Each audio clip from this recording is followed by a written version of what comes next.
everyone. This is the Marriage Recovery Center, and today we are joined by Sharmen and Lenne. These are people that you have seen a lot on our YouTube channel, and we are also joined by our operations director, Wendy, and I'm Katie Buckley. I'm the program manager at the Marriage Recovery Center. Today we wanted to sit down and talk to you about the subject of separation. When we have a lot of couples come in or individuals who have dealt with a lot of emotional abuse and trauma within their relationship, the idea of separation comes up. And that's a very scary topic, especially for women who have been abused for long periods of time, from mothers, for people who have been in relationships where there's a lot of financial constraints. So I wanted to take some time today and talk to Lenne and Sharmen to get some clarity on what that looks like, what's the benefit, and why do we want to even push for the idea of a therapeutic separation. So Sharmen, do you want to start off with just a general idea of what is a therapeutic separation?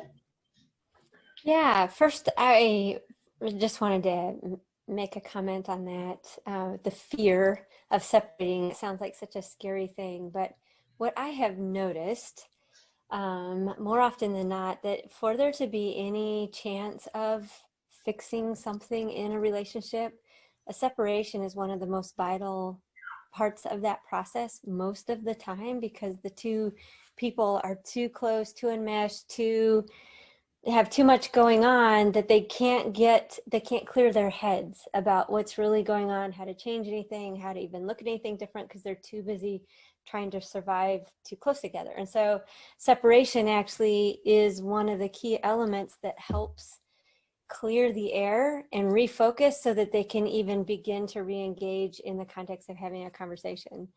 Therapeutic technically implies that there's some sort of steps in the process that means that they are going to be working towards healing and reconciliation.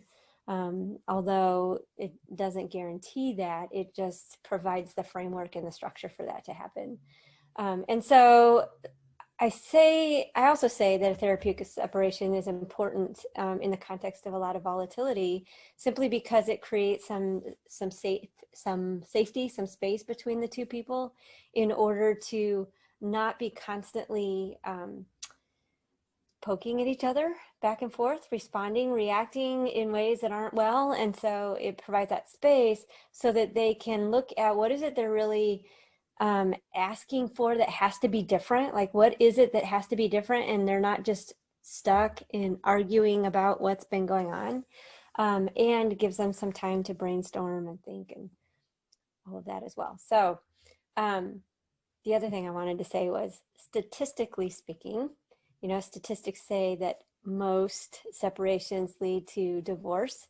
I would say statistically, you can say whatever you want. You can make the numbers match whatever you want. But two things. One, if a relationship was in a space bad enough that it required a separation, there is a high likelihood that it's already divorced emotionally, right? Already divorced emotionally. And so this is just a step where once people get away from the nonsense, and if they can't see a way back together, it does lead to divorce, unfortunately. And statistically speaking, it also reflects what the Bible says, that the road to life is narrow and few there are that find it. And so even though we do our best to help people find the road to truth and life, it's still a free choice to step away from that. And so I think statistics reflect what Scripture says as well. However, I will still say a separation is a vital element of a healing process, because it gives you that room and that space to think and to grow. And again, a therapeutic separation just means it has structure geared towards trying to reconcile on the other side. So this question this is to Sharmen or Lenne at this point. A lot of women call in, and I was in that place years back within my first marriage. When do you know you want just marriage counseling, and when do you know it's appropriate to have a separation? Because to me, those two things seem both very scary in different ways, but one seems a little bit more elevated and more dire. But how do I know the difference? What markers could I see within myself in my relationship to know whether I should go to someone and talk about a therapeutic separation? I think the biggest key to watch for, like there's all kinds of nuances that can help answer that question, and every story is its own story. So there's not necessarily, here's the steps that you have to have in place before you do this. I think the biggest key element that I would pay attention to is, if you stay in the marriage without separating, do you have any room to speak? If you have no voice, you can't confront everything becomes a fight, and you just end up feeling smaller and smaller and smaller. That's a really good indication that you need not to be doing couples work at this point, unless it's from a place of separation. I guess I would add to that. I'm thinking of a conversation I had with a client just yesterday, and she was still living at home with her husband, who has massive rage issues. And one of the places that they have gotten to is that she is now so twisted out of shape that in her reactivity to his abusiveness, she's begun to cross lines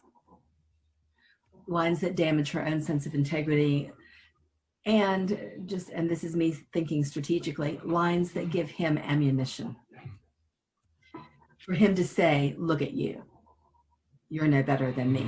And that shoots herself in the foot on a lot of grounds. So I think for me, that's another marker that where either or both of the parties involved have reached a place of such dysregulation and such inability to contain the angst and the hurt and the anger that it's spilling over that way.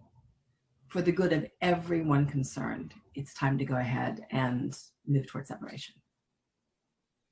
So I would assume that within your vast work at Marriage Recovery Center and the types of couples and clientele that come to our company, you have seen some of these therapeutic separations in play. Has that been beneficial for your clients? Have you seen it be something that's been a tool that ends up in reconciliation for the relationship? Or do you see them moving towards more of just individual work? It's a curiosity of mine. I would say, I've had both. Depends on the people, right? Like if either party does not really want to change anything or grow or build something together, then there's not going to be reconciliation. So that is the key element, not necessarily that they did a separation. It's what do both people bring to the table as far as, working on the relationship. Sometimes the damage is too big, that one or the other can't get over it. So that depends. I've had it go both ways, probably in pretty equal amounts. What makes it a successful therapeutic separation? Then when you see the relationship reconcile, what are the main things that you've noticed that has helped that couple get to that point? I would say, and Lenne, I don't want to totally dominate this conversation, so feel free to jump in. I would say, let me think. What has made it successful? Willingness to work, really, willingness to dive in and really do the work, not because the end result is reconciliation, but because the end result is it's two people that are healthier. They know how to bring themselves to the table better. They know how to and are willing to collaborate more on what they're building together. That's really what makes it successful. So as far as what steps you take to get there, those are periphery. Those are kind of the symptoms, so to speak. The steps you take to get there, really what the heart of it is if it's two people that really recognize that what they're doing isn't working, that regardless of who is the stronger, more powerful person and the one who is not, that part doesn't really matter. The part that matters is, are they both finding who they are, where they're going, and have the ability to collaborate in the context of the relationship so that they're partners, not just trying to survive the other, so to speak. So coming to this separation, and if I am at home and I decide to contact Marriage Recovery Center, and I already have it in my mind that the only way for us to be able to work this out is if we kind of step back from each other, take a look at the bigger picture, and start working on it. If that's me, how do I get my husband involved? How do I get him on the same page? What would be something that I could say to him, that might get him to understand that this could be needed? Yeah, I think part of the answer to that is what's been said up to that point. So how aware is he that you're feeling that way, right? How aware is he that y'all are on a knife's edge in terms of kind of the fate of the relationship? My experience has been that most men, their initial response to a wife saying, I think we need to therapeutically separate, is not a positive one. They take it personally. It tends to make them angry. They tend to want to jump straight to, well, you're just divorcing me. So there's a lot of that to wade through. So it really would depend on whether that subject has come up before, what amount of talking have they done. So it really may start very simply, right, with you inviting your husband to come and have a chat with one of us about what do we do now. Obviously, what we're doing isn't working. Things are not getting better. We're continuing to get worse. What do we do now? Just a general question, which then may give us the opportunity to suggest, rather than you having to suggest, it gives us the opportunity to suggest that this might be something that you'd want to consider, and to talk about the pros and cons and benefits and costs of that. And again, I'd expect initial reaction to be not so positive. But that doesn't mean that's the reaction that he necessarily will stay with, right? It's going to come down to, I think for a lot of them, it's going to come down to the amount of, I hesitate to use this word, but the amount of humility they're willing to offer with respect to kind of how they show up. So, if they're intent on seeing a separation as some statement against them as a person, if that's where they take it, then there's probably not a lot of hope that they're ever going to come around to seeing it as useful. But if we can make a case for them that in some humility of heart, they can hear as, we really do want what's best for you. We really want to give you the best chance possible at redeeming and restoring this relationship. And here's the way that we see through that might include the separation, and here's what that would get you. Here's how that might help you. If they're willing to hear it that way, then I think it becomes a relatively simple thing then to negotiate some of the terms of the separation as well as the goals involved. That would make me feel a lot more comfortable. I would say that knowing that I could have the support of the clinical team or a therapist letting both of us know that, yes, this is what needs to happen, or this is why it needs to happen. Maybe explain it a little bit, because I do feel that he probably would not respond to me as well as a third party.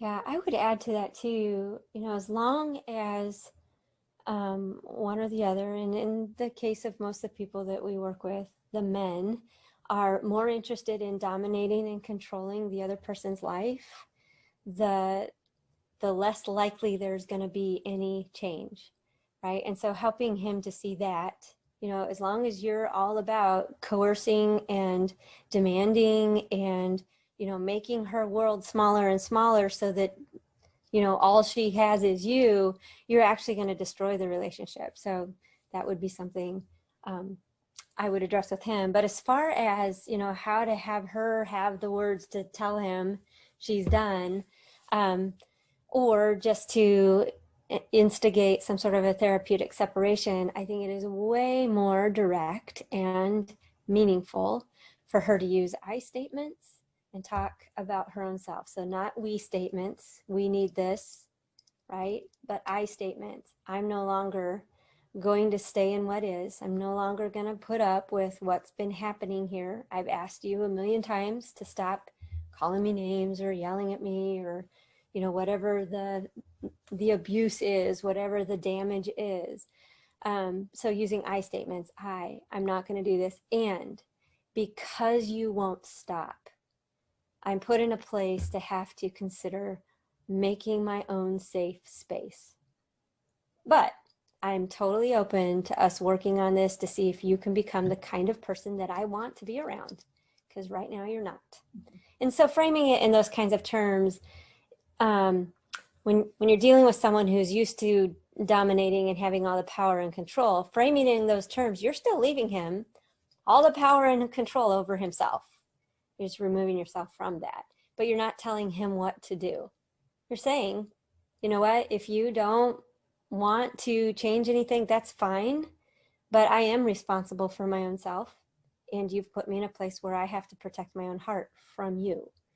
So here's what I'm doing. So framing it like that, I think, helps him to see that she's serious, right? Especially if she's got a plan in place of either getting him out or her moving out or whatever, having that plan in place and actually following through with what she says she's going to do. It helps him to know that she's serious without her telling him what he has to do. Because a lot of the fight that we have to mediate is him resisting what she has told him he must do. Because once free will is taken out of the picture, it all ceases to be meaningful. So with the separation, there's a lot of logistics that come into play. I mean, you've got people who have children that are worried about their finances, and most of the time, it seems to me that the clients who come to the Marriage Recovery Center have a problem with isolation, feeling isolated and not being able to share their marital struggles with those around them because of a lack of understanding or needing to keep up with a facade. I've talked to quite a few people when I was on the phones, and just hearing their stories of, I don't have anyone to go to. If I wanted to separate, I have nowhere to go. So what do women do if they can't financially afford living in separate places or having the support of their family or church or whatnot, because there's just a lack of understanding? In an ideal scenario, if you're talking about a family with children still at home, he would be the one to move out so that the kids are minimally disrupted. Mm-hmm. I would say ideal often doesn't happen. There often is sort of the response of, you want a separation, fine, you be the one to leave. Mm-hmm. You know, there often is an attempt on our part to say, it's not that simple. You know, you have children in play here. Do you also want to consider what's best for them, hoping that that might cause them to be more reasonable? But there's no guarantee of that. If he won't go, if there's nowhere to go to, if there's no support around anywhere, and if she lacks financial access to be able to do it on her own, that doesn't leave a lot of options except perhaps an in-home separation, which I'll be honest are very difficult things to pull off. Simon's talked about that before, an emotional separation, right? Yeah. Mm-hmm. Well, and not just emotional. I mean, yes, emotional, but even in an in-home scenario, there still needs to be some physical separation of space. Different bedrooms, different ends of the house, different something, so as to cut down on the amount of contact they have with each other, because that's part of what's being so damaging right now. They're not able to manage their contact well. So, you know, even at home, you want to create separation, physical separation. But that's just a whole lot harder to do, and you're both still there. Mm-hmm. And that makes perhaps even a greater press to negotiate well what the terms look like. Not just leave that up to chance, not just say we'll figure it out as we go, but really to start with a plan about, you know, along what lines, for what reasons are our lives going to intersect? How does that work? Who gets what space? How does that work? How do we share the kids? I mean, those sort of things really need to be established up front. I think a man who says, you're the one that wants to separate, you go, when there's kids at home, that is him nailing his coffin shut, right? And he's missed the point that there is a problem in the relationship that needs some serious addressing. So for him to say, fine, you go, that kind of attitude, that is the piece to look at. That's the character piece to look at. He shoots himself in the foot. So just a thought on that. But yes, ideally, we would want to keep the situation as consistent as possible, stable for the kids, just because they don't need their life disrupted by the stuff that's going on unless it has to be. And so keeping that,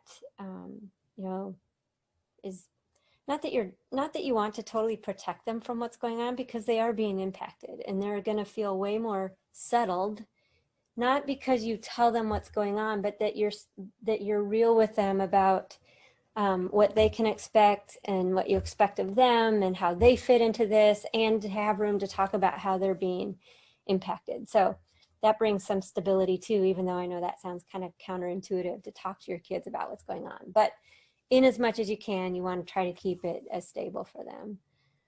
And, going back to what you were asking about or saying about an emotional separation, if you can't get out of the home and with or without the opportunity to move to separate ends of the house, I always talk about this in conjunction with boundaries, right? Boundaries are the things that we put into place to keep ourselves sane and congruent with who we want to be.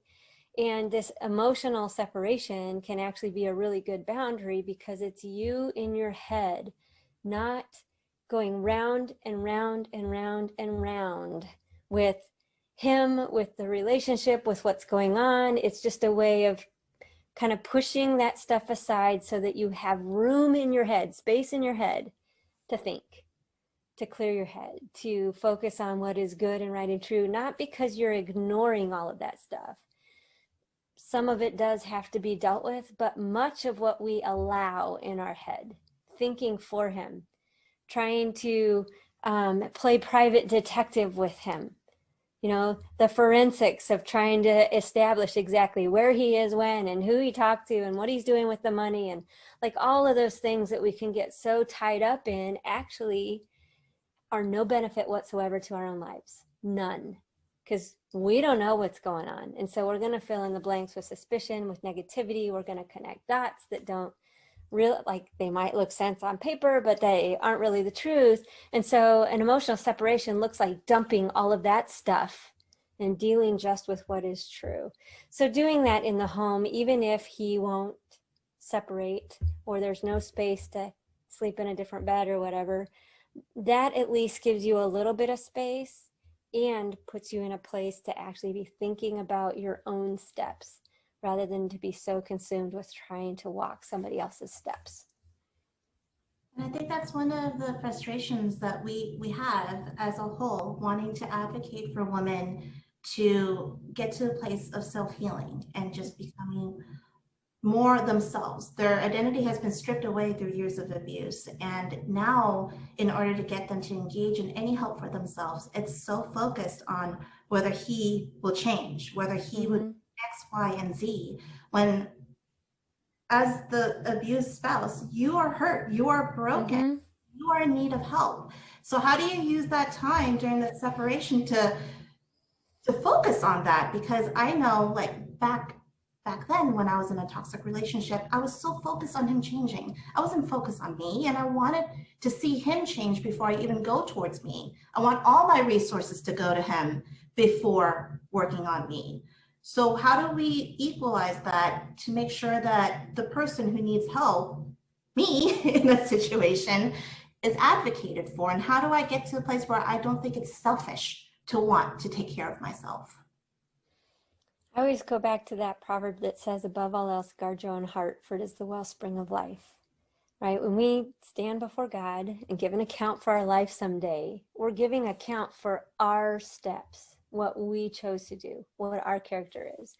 And that's not a selfish thing, because you can't love well if you aren't well, right? You can't love anyone well. So, thinking about how to find your own footing, find your own steps in this, I think what we struggle with the most is feeling like, well, but if I act like I'm okay with this, like I'm okay, it dismisses the harm of his behavior. It lets him off the hook. He got away with it, right? But the reality is he's not getting away with anything.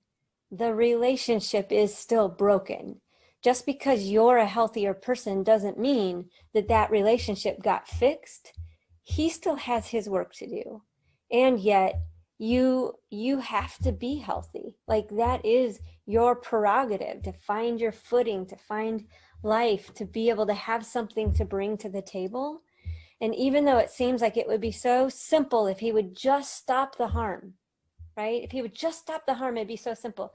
The fact of the matter is, you're in this place because it is a space for you to strengthen who you are.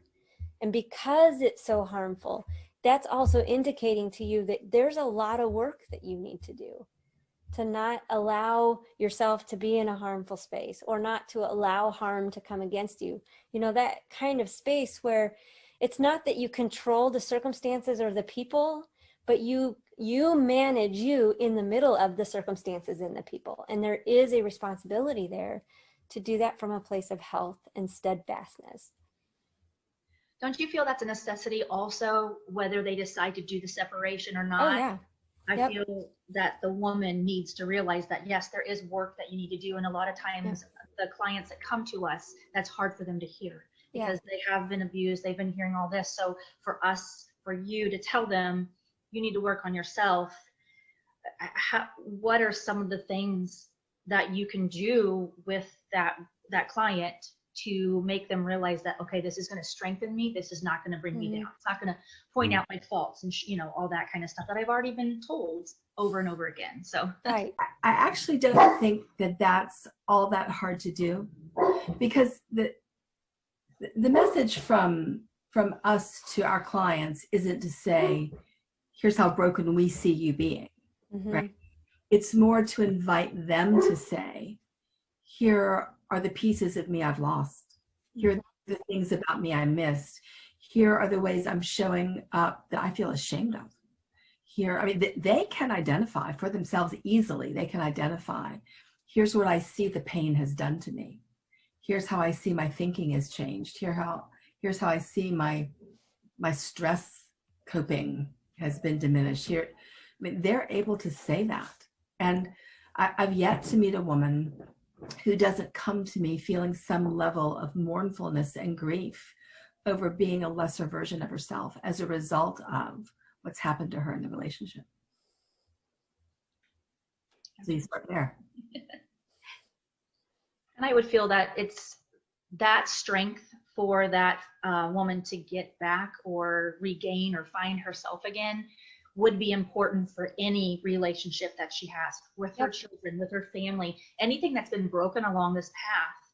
She needs to come back to who she is so that she can repair anything else. Maybe this marriage might not work out, but I have other relationships that I need to repair as well. And going forward, if there was ever another relationship with someone, you would not want to bring any of the baggage or the lost pieces, with you. You would, I would say, want to make sure that everything gets taken care of just so you can go forward. Well, sorry, go ahead. I tell my clients that, that marriage issues aren't really marriage issues. They're just the crucible where the individual issues of the people get worked out, whether it's, just domineering, overpowering issues, or like codependency, I think probably is the best word to call out. I don't like the term codependency, but just not having a voice, being too compliant. Not that compliance is a bad thing either, but too compliant, right? There's no voice, no personality, no thinking, totally relying on other people to do the thinking for them, that kind of thing. Both extremes are unhealthy. And the point of even the counseling we do here is for each person to become healthy so that the marriage counseling piece is easy. Like the marriage stuff is just the symptoms of what's going on in their hearts. And so if we can deal with the point, which is, who are you? Where are you going? What are you bringing to the table? What do you want out of life? What are you trying to build with the people around you? And do you not see where you have more room to bring beauty to the table, to bring good things to the table, rather than just take what's been dished out to you? There's room. That's what living is all about, is using what we've got to work with and making something of it. And so helping them see that, and then extrapolating that to the marriage. That's kind of where I start with my clients, just to help. And like as a mom, when I talk to people on the phone, one of the things that I always ask, do you have children? Because for me, I don't want to be this role model of abuse, letting abuse happen in my life and letting them see this is the blueprint of what a relationship should be, that I roll over and let this person take over my life and diminish me. I don't want to emulate, I don't want that to be a role model for my daughter. I want to see her look at me and go, oh, this happened, but then she understood that these are not healthy boundaries, and she knew how to speak up for herself. I want my daughter to be strong. I want her to advocate for herself. I want her to be the best version of her that she could possibly be. And I never want anyone to take that away from her. So letting her father be that person in my life, in many ways, I'm showing that that's okay. And I never want to do that. And I think, at least for many and for myself, when I think about separation, I'm in fear.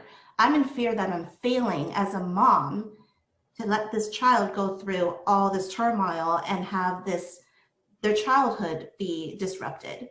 But once I got to a healthy place, I started understanding, like, no, that's not what I'm doing. I'm teaching them valuable skills in order to understand what healthiness looks like instead of staying in a bad situation. So at least for me, I'm constantly of the mindset of, I want to advocate for you. I want to advocate for moms, for wives, to do more for themselves, because not only is it for you, it's for the people around you watching. And usually it's those children's eyes. I think one of the thinking errors that moms often have as they're struggling with the issue of separation is to fear the unknown and allowing the unknown to blot out what's known. And what I mean by that is this: they look forward into a separated space, and all of the stuff, isn't it awful for my kids to be without their dad? Isn't, like all the things that are going to be hard for the kids because we're separated. That's what rises up. Mm-hmm.